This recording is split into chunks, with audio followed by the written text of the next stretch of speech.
Hi, grade 4. Today we are going to be reading chapter 10 in Harry Potter and the Chamber of Secrets. Chapter 10 is called The Rogue Bludger. Since the disastrous episode of the Pixies, Professor Lockhart had not brought live creatures to class. Instead, he read passages from his books to them, and sometimes reenacted some of the more dramatic bits. He usually picked Harry to help him with these reconstructions. So far, Harry had been forced to play a simple Transylvanian villager whom Lockhart had cured of a babbling curse, a yeti with a head cold, and a vampire who had been unable to eat anything except lettuce since Lockhart had dealt with him. Was hauled to the front of the class during their very next defense against the dark arts lesson, this time acting a werewolf.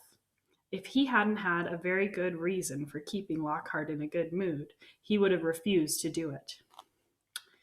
Nice loud howl, Harry. Exactly. And then, if you'll believe it, I pounced, like this, slammed him into the floor. Thus, with one hand, I managed to hold him down. With my other, I put my wand to his throat. I then screwed up my remaining strength and performed the immensely complex Hormophos charm. He let out a piteous moan. Go on, Harry. Higher than that. Good. The fur vanished. The fangs shrank, and he turned back into a man. Simple, yet effective. And another village will remember me forever as the hero who delivered them from the monthly terror of werewolf attacks. The bell rang and Lockhart got to his feet. Homework. Compose a poem about my defeat of the Wagga Wagga werewolf. Signed copies of Magical Me to the author of the best one. The class began to leave. Harry returned to the back of the room where Ron and Hermione were waiting. Ready? Harry muttered. Wait till everyone's gone, said Hermione nervously. All right. She approached Lockhart's desk and a piece of paper clutched tightly in her hand. Harry and Ron right behind her. Professor Lockhart, Hermione stammered. I wanted to get this book out of the library, just for background reading. She held out a piece of paper, her hand shaking slightly. But the thing is, it's in the restricted section of the library, so I need a teacher to sign for it. I'm sure it would help me understand what you say is gadding with ghouls about slow acting venoms. Ah, gadding with ghouls, said Lockhart, taking the note from Hermione and smiling widely at her. Possibly my very favorite book. You enjoyed it? Oh, yes, said Hermione eagerly. So clever, the way you trapped the last one with the tea strainer. Well, I'm sure no one will mind me giving the best student in the year a little extra help, said Lockhart warmly, and he pulled out an enormous peacock quill. Yes, nice, isn't it? He said, misreading the revolted look on Ron's face. I usually save it for book signings. He scrawled an enormous loopy signature on the note and handed it back to Hermione. So, Harry, said Lockhart, while Hermione folded the note with fumbling fingers and slipped it into her bag. Tomorrow's the first Quidditch match of the season, I believe. Gryffindor against Slytherin, is it not? I hear you're a useful player. I was a seeker, too. I was asked to try for the national squad, but preferred to dedicate my life to the eradication of the dark forces. Still, if you ever feel the need for a little private training, don't hesitate to ask. Always happy to pass on my expertise to the less able players. Harry made an indistinct noise in his throat and then hurried off after Ron and Hermione. I don't believe it, he said, as the three of them examined the signature on the note. He didn't even look at the book we wanted. That's because he's a brainless git, said Ron. But who cares? We've got what we needed. He is not a brainless git, said Hermione shrilly, as they half ran towards the library. Just because he said you were the best student in the year. They dropped their voices as they entered the muffled stillness of the library. Madame Pince, the librarian, was a thin, irritable woman who looked like an underfed vulture. Moste potente potions? She repeated suspiciously, trying to take the note from Hermione, but Hermione wouldn't let it go. I was wondering if I could keep it, she said breathlessly. Oh, come on, said Ron, wrenching it from her grasp and thrusting it at Madame Pince. We'll get you another autograph. Lockhart'll sign anything if it stands still long enough. Madame Pence held the note up to the light, as though determined to detect a forgery, but it passed the test. She stalked away between the lofty shelves and returned several minutes later carrying a large and moldy looking book. Hermione put it carefully into her bag and they left, trying not to walk too quickly or look too guilty. 5 minutes later, they were barricaded in Moaning Myrtle's out of order bathroom once again. Hermione had overridden Ron's objections by pointing out that it was the last place anyone in their right minds would go, so they were guaranteed some privacy. Moaning Myrtle was crying noisily in her cubicle, but they were ignoring her, and she them. Hermione opened Moste Potente potions carefully, and the three of them bent over the damp spotted pages. It was clear from a glance why it belonged in the restricted section.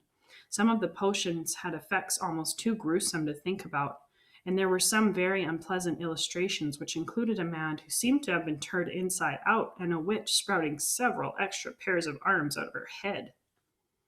Here it is, said Hermione excitedly, and she found the page headed The Polyjuice Potion. It was decorated with drawings of people halfway through transforming into other people. Harry sincerely hoped the artist had imagined the looks of intense pain on their faces. This is the most complicated potion I've ever seen, said Hermione, as they scanned the page for the recipe. Lacewing flies, leeches, fluxweed, and knotgrass, she murmured, running her finger down the list of ingredients. Well, they're easy enough. They're in the student store cupboard. We can help ourselves. Oh, look, powdered horn of a bicorn? Don't know where we're going to get that. Shredded skin of a boomslang? That'll be tricky too. And of course, a bit of whoever we want to change into. Excuse me? Said Ron sharply. What do you mean?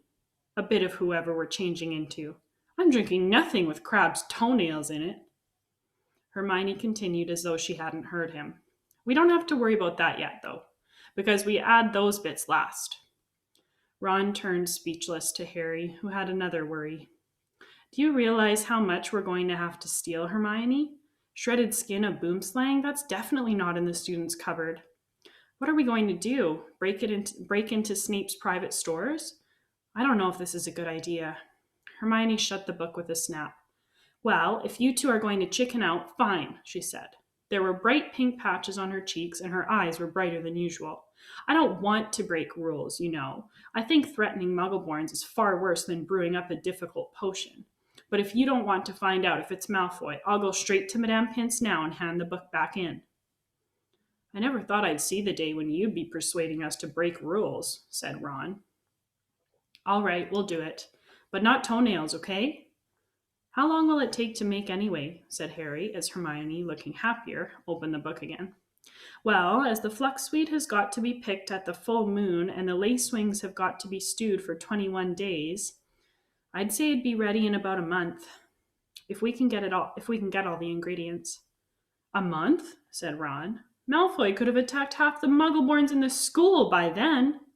But Hermione's eyes rode dangerously again, and he added swiftly, But it's the best plan we've got, so full steam ahead, I say.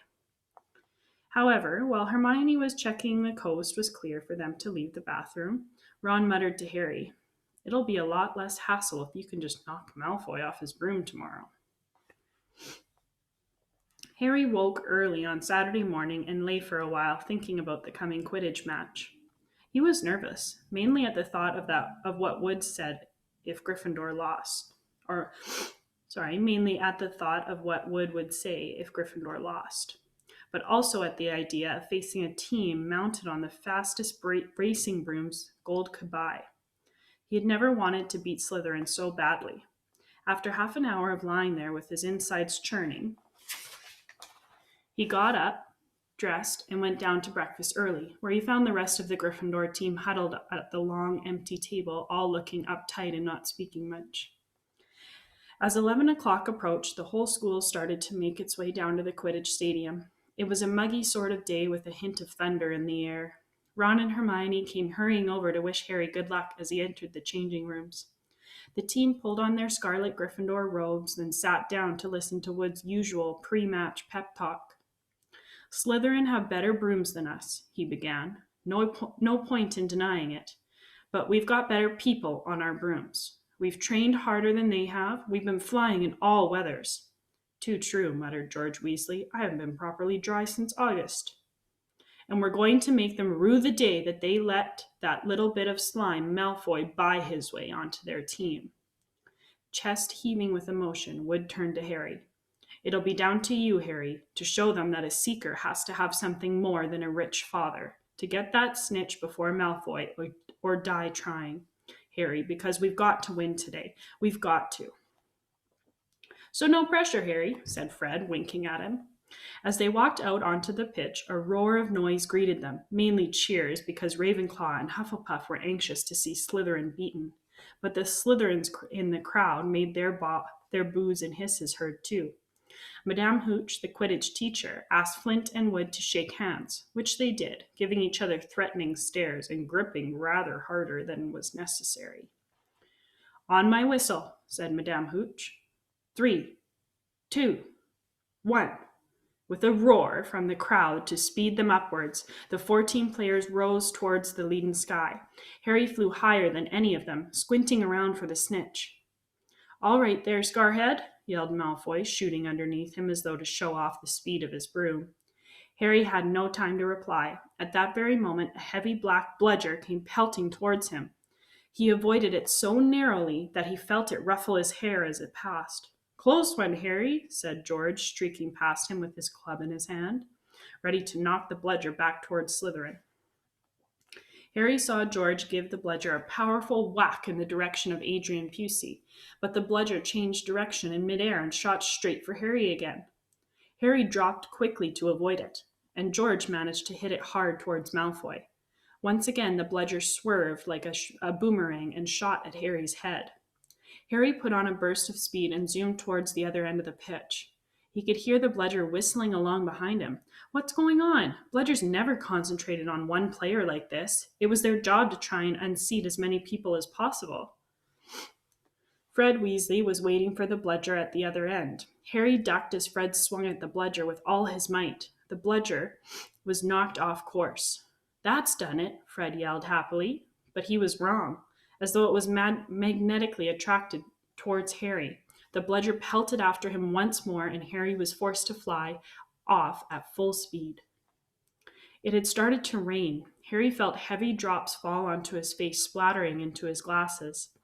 He didn't have a clue what was going on in the rest of the game until he heard Lee Jordan, who was commenting, say, Slytherin lead, 60 points to 0. The Slytherin's superior brooms were clearly doing their jobs, and meanwhile the mad bludger was doing all it could to knock Harry out of the air. Fred and George were now flying so close to him on either side that Harry could see nothing at all except their flailing arms and had no chance to look for the snitch, let alone catch it. Someone's tampered with this bludger, Fred grunted, swinging his bat with all his might as it launched a new attack on Harry. We need time out, said George, trying to signal to Wood and stop the bludger breaking Harry's nose at the same time. Wood had obviously got the message. Madame Hooch's whistle rang out, and Harry, Fred, and George dived for the ground, still trying to avoid the mad bludger. What's going on? Said Wood, as the Gryffindor team huddled together while Slytherins in the crowd jeered. We're being flattened. Fred, George, where were you when that bludger stopped Angelina scoring? We were 20 feet above her, stopping the other bludger from murdering Harry, Oliver, said George angrily. Someone's fixed it. It won't leave Harry alone. It hasn't gone for anyone else all game. The Slytherins must have done something to it. But the bludgers have been locked in Madame Hooch's office since our last practice, and there was nothing wrong with them then, said Wood anxiously. Madame Hooch was walking towards them. Over her shoulder, Harry could see the Slytherin team jeering and pointing in his direction. Listen, said Harry as she came nearer and nearer. With you two flying around me all the time, the only way I'm going to catch the snitch is if it flies up my sleeve, said Harry. Go back to the rest of the team and let me deal with the rogue one. Don't be thick, said Fred. It'll take your head off. Wood was looking from Harry to the Weasleys. Oliver, this is mad, said Alicia Spinnet angrily. You can't let Harry deal with that thing on his own. Let's ask for an inquiry. If we stop now, we'll have to forfeit the match, said Harry. And we're not losing to Slytherin just because of a mad bludger. Come on, Oliver, tell them to leave me alone. This is all your fault, George said angrily to Wood. Get the snitch or die trying. What a stupid thing to tell him. Madame Hooch had joined them. Ready to resume play? She asked Wood. Wood looked at the determined look on Harry's face. All right, he said. Fred, George, you heard Harry. Leave him alone and let him deal with the bludger on his own. The rain was falling more heavily now on Madame Hooch's whistle. On Madame Hooch's whistle, Harry kicked hard into the air and heard the telltale whoosh of the bludger behind him. Higher and higher Harry climbed. He looped and swooped and spiraled, zigzagged and rolled. Slightly dizzy, he nevertheless kept his eyes wide open. Rain was speckling his glasses and ran up his nostrils, and he hung upside down, avoiding another fierce dive from the bludger. He could hear laughter from the crowd. He knew he must look very stupid, but the rogue bludger was heavy and couldn't change direction as quickly as he could. He began a kind of roller coaster ride around the edges of the stadium, squinting through the silver sheets of rain to the Gryffindor goalposts, where Adrian Pusey was trying to get past Wood. A whistling in Harry's ear told him the bludger had just missed him again. He turned right over and sped in the opposite direction. Training for the ballet, Potter? Yelled Malfoy, as Harry was forced to do a stupid kind of twirl in midair to dodge the bludger. Off Harry fled, the bludger trailing a few feet behind him. And then, glaring back at Malfoy in hatred, he saw it. The golden snitch. It was hovering inches above Malfoy's left ear, and Malfoy, busy laughing at Harry, hadn't seen it. For an agonizing moment, Harry hung in midair, not daring to speed towards him in case he looked up and saw the snitch. Wham! He had stayed still a second too long. The bludger had hit him at last, smashed into his elbow, and Harry felt his arm break. Dimly dazed by the searing pain in his arm, he slid sideways on his rain-drenched broom, one knee still crooked over it, his right arm dangling useless at his side. The bludger came pelting back for a second, this time aiming at his face. Harry swerved out of the way, one idea firmly lodged in his numb brain. Get to Malfoy. Through a haze of rain and pain, he dived for the shimmering, sneering face below him, and saw its eyes wide and far, in fear. Malfoy thought Harry was attacking him. What the? He gasped, careering out of Harry's way. Harry took his remaining hand off his broom and made a wild snatch. He felt his fingers close on the cold snitch, but was now only gripping the broom with his legs, and there was a yell from the crowd as he headed straight for the ground, trying hard not to pass out. With a splattering thud, he hit the mud and rolled off his broom. His arm was hanging at a very strange angle. Riddled with pain, he heard, as though from a distance, a good deal of whistling and shouting. He focused on the snitch, clutched in his good hand. Aha, he said vaguely. We've won! And he fainted. He came round, rain falling on his face, still lying on the pitch, with someone leaning over him. He saw a glitter of teeth. Oh no, not you, he moaned. Doesn't know what he's saying, said Lockhart loudly to the anxious crowd of Gryffindors pressing around them. Not to worry, Harry. I'm about to fix your arm. No, said Harry. I'll keep it like this, thanks. He tried to sit up, but the pain was terrible. He heard a familiar clicking noise nearby. I don't want a photo of this, Colin, he said loudly. Lie back, Harry, said Lockhart soothingly. It's a simple charm. I've used it countless times. Why can't I just go to the hospital wing? Said Harry through clenched teeth. He should really, Professor, said a muddy Wood, who couldn't help grinning even though his seeker was injured. Great capture, Harry. Really spectacular. Your best yet, I'd say. Through the thicket of legs around him, Harry spotted Fred and George Weasley wrestling the rogue bludger into a box. It was still putting up a terrific fight. Stand back, said Lockhart, who was rolling up his jade green sleeves. No, don't, said Harry weakly. But Lockhart was twirling his wand, and a second later had directed it straight at Harry's arm. A strange and unpleasant sensation started at Harry's shoulder and spread all the way down to his fingertips. It felt as though his arm was being deflated. He didn't dare look at what was happening. He had shut his eyes, his face turned away from his arm, but his worst fears were realized as the people above him gasped and Colin Creevey began clicking away madly. His arm didn't hurt anymore. but nor did it feel remotely like an arm. Ah, said Lockhart. Yes, well, that can sometimes happen, but the point is the bones are no longer broken. That's the thing to bear in mind. So, Harry, just toddle up to the hospital wing. Mr. Weasley, Miss Granger, could you escort him? And Madame Pomfrey will be able to, tidy you up a bit. As Harry got to his feet, he felt strangely lopsided. Taking a deep breath, he looked down at his right side. What he saw nearly made him pass out again. Poking at the end of his robes was what looked like a thick, flesh colored rubber glove. He tried to move his fingers. Nothing happened. Lockhart hadn't mended Harry's bones, he had removed them. Madame Pomfrey wasn't at all pleased. You should have come straight to me, she raged, holding up the sad, limp remainder of what half an hour before had been a working arm. I can mend bones in seconds, but growing them back? You will be able to, won't you? Said Harry desperately. I'll be able to, certainly, but it'll be painful, said Madame Pomfrey grimly, throwing Harry a pair of pajamas. You'll have to stay the night. Hermione waited outside. Hermione waited outside the curtain drawn around Harry's bed while Ron helped him into his pajamas. It took a while to stuff the rubbery, boneless arm into a sleeve. How can you stick up for Lockhart now, Hermione, eh? Ron called through the curtain as he pulled Harry's limp fingers through the cuff. If Harry had wanted deboning, he would have asked. Anyone can make a mistake, said Hermione. And it doesn't hurt any more, does it, Harry? No, said Harry, but it doesn't do anything else either. As he swung himself onto the bed, his arm flapped pointlessly.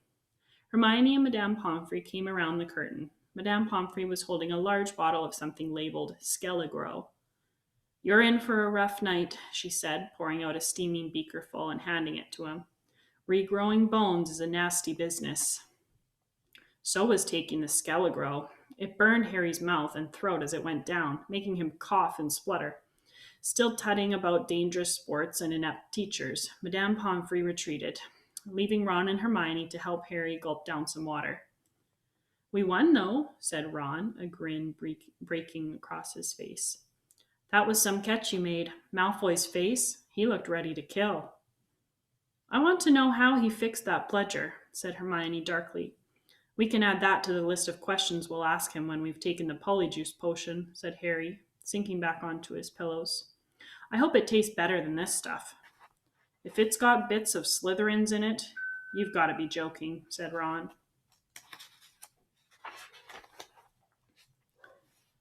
The door of the hospital wing burst open at the moment. Filthy and soaking wet, the rest of the Gryffindor team had arrived to see Harry. Unbelievable flying, Harry, said George. I've just seen Marcus Flint yelling at Malfoy. Something about having a snitch on top of his head and not noticing. Malfoy didn't seem too happy. They had brought cakes, sweets, and bottles of pumpkin juice. They gathered around Harry's bed and were just getting started on what promised to be a good party when Madame Pomfrey came storming over, shouting, This boy needs rest. He's got 33 bones to regrow. Out! Out! And Harry was left alone, with nothing to distract him from the stabbing pains in his limp arm. Hours and hours later, Harry woke quite suddenly in the pitch blackness and gave a small yelp of pain. His arm now felt full of large splinters. For a second, he thought it was that which had woken him. Then, with a thrill of horror, he realized that someone was sponging his forehead in the dark. Get off, he said loudly, and then, Dobby! The house elf's goggling tennis ball eyes were peering at Harry through the darkness, and a single tear was running down his long pointed nose. Harry Potter came back to school, he whispered miserably. Dobby warned and warned Harry Potter. Ah, sir, why didn't you heed Dobby? Why didn't Harry Potter go back home when he missed the train? Harry heaved himself up on his pillows and pushed Dobby's sponge away. What are you doing here? He said. And how did you know I missed the train? Dobby's lip trembled, and Harry was seized by a sudden suspicion. It was you, he said slowly. You stopped the barrier letting us through. Indeed, yes, sir, said Dobby, nodding his head vigorously, ears flapping. Dobby hid and watched for Harry Potter and sealed the gateway, and Dobby had to iron his hands afterwards. He showed Harry 10 long bandaged fingers. But Dobby didn't care, sir, for he thought Harry Potter was safe, and never did Dobby dream that Harry Potter would get to school another way. He was rocking backwards and forwards, shaking his ugly head. Dobby was so shocked when he heard Harry Potter was back at Hogwarts. He let his master's dinner burn. Such a flogging Dobby never had, sir. Harry slumped back onto his pillows. You nearly got Ron and me expelled, he said fiercely. You'd better clear off before my bones come back, Dobby, or I might strangle you. Dobby smiled weakly. Dobby is used to death threats, sir. Dobby gets them 5 times a day at home. He blew his nose on a corner of the filthy pillowcase he wore, looking so pathetic that Harry felt his anger ebb away in spite of himself. Why do you wear that thing, Dobby? He asked curiously. This, sir? Said Dobby, plucking at the pillowcase. 'Tis a mark of the house elf's enslavement, sir. Dobby can only be freed if his masters present him with clothes, sir. The family is careful not to pass Dobby even a sock, sir, for then he would be free to leave their house forever. Dobby mopped his bulging eyes and said suddenly, Harry Potter must go home. Dobby thought his bludger would be enough to make... Your bludger? Said Harry, anger rising once more. What do you mean, your bludger? You made that bludger try and kill me? Not kill you, sir. Never kill you, said Dobby, shocked. Dobby wants to save Harry Potter's life. Better sent home. Grievously injured than remained here, sir. Dobby only wanted Harry Potter hurt enough to be sent home. Oh, is that all? Said Harry angrily. I don't suppose you're going to tell me why you wanted to send me home in pieces. Ah, if Harry Potter only knew, Dobby groaned, more tears dripping onto his ragged pillowcase. If he knew what he means to us, to the lowly, the enslaved, us dregs of the magical world. Dobby remembers how it was when he who must not be named was at the height of his powers, sir. We house elves were treated like vermin, sir. Of course, Dobby is still treated like that, sir, he admitted, drying his face on the pillowcase. But mostly, sir, life has improved for my kind since you triumphed over he who must not be named. Harry Potter survived, and the Dark Lord's power was broken, and it was a new dawn, sir, and Harry Potter shone like a beacon of hope for those of us who thought the dark days would never end, sir. And now at Hogwarts, terrible things are to happen, are perhaps happening already, and Dobby cannot let Harry Potter stay here now that history is to repeat itself, now that the Chamber of Secrets is open once more. Dobby froze, horror-struck, then grabbed Harry's water jug from his bedside table and cracked it over his own head, toppling out of sight. A second later, he crawled back onto the bed, cross-eyed, muttering, Bad Dobby, very bad Dobby. So there is a Chamber of Secrets, Harry whispered. And did you say it's been open before? Tell me, Dobby. He seized the elf's bony wrist as Dobby's hand inched toward the water jug. But I'm not Muggle-born. How can I be in danger from the chamber? Ah, sir, ask no more of poor Dobby, stammered the elf, his eyes huge in the dark. Dark deeds are planned in this place, but Harry Potter must not be here when they happen. Go home, Harry Potter, go home. Harry Potter must not meddle in this, sir. It's too dangerous. Who is it, Dobby? Harry said, keeping a firm hold on Dobby's wrist to stop him hitting himself with the water jug again. Who's opened it? Who opened it last time? Dobby can't, sir. Dobby can't. Dobby mustn't tell, squealed the elf. Go home, Harry Potter, go home. I'm not going anywhere, said Harry fiercely. One of my best friends is Muggle-born. She'll be the first in line if the chamber has really been opened. Harry Potter risks his own life for his friends, moaned Dobby, in a kind of miserable ecstasy. So noble, so valiant, but he must save himself. He must. Harry Potter must not. Dobby suddenly froze, his bat ears quivering. Harry heard it too. There were footsteps coming down the passageway outside. Dobby must go, breathed the elf, terrified. There was a loud crack, and Harry's fist was suddenly clenched on thin air. He slumped back into bed, his eyes on the dark doorway to the hospital wing as the footsteps drew nearer. Next moment, Dumbledore was backing into the dormitory. wearing a long woolly dressing gown and a nightcap. He was carrying one end of what looked like a statue. Professor McGonagall appeared a second later, carrying its feet. Together they heaved it onto a bed. "Get Madame Pomfrey," whispered Dumbledore, and Professor McGonagall hurried past the end of Harry's bed out of sight. Harry lay quite still, pretending to be asleep. He heard urgent voices, and then Professor McGonagall swept back into view, closely followed by Madame Pomfrey, who was pulling a cardigan on over her nightdress. He heard a sharp intake of breath. "What happened?" Madame Pomfrey whispered to Dumbledore, bending over the statue on the bed. "Another attack," said Dumbledore. "Minerva found him on the stairs." "There was a bunch of grapes next to him," said Professor McGonagall. "We think he was trying to sneak up here to visit Potter." Harry's stomach gave a horrible lurch. Slowly and carefully he raised himself a few inches so he could look at the statue on the bed. A ray of moonlight lay across its staring face. It was Colin Creevey. His eyes were wide and his hands were stuck up in front of him, holding his camera. "Petrified?" whispered Madame Pomfrey. "Yes," said Professor McGonagall. "But I shudder to think if Albus hadn't been on the way downstairs for hot chocolate, who knows what might have happened." The three of them stared down at Colin. Then Dumbledore leaned forward and prized the camera out of Colin's rigid grasp. "You don't think he managed to get a picture of his attacker?" said Professor McGonagall eagerly. Dumbledore didn't answer. He pried open the back of the camera. "Good gracious," said Madame Pomfrey. A jet of steam had hissed out of the camera. Harry, 3 beds away, caught the acrid smell of burnt plastic. "Melted," said Madame Pomfrey wonderingly. "All melted." "What does this mean, Albus?" Professor McGonagall asked urgently.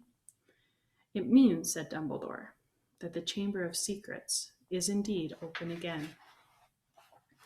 Madame Pomfrey clapped a hand to her mouth. Professor McGonagall stared at Dumbledore. "But Albus, surely who?" "The question is not who," said Dumbledore, his eyes on Colin. "The question is how." And from what Harry could see of Professor McGonagall's shadowy face, she didn't understand this any better than he did. All right, that's the end of chapter 10.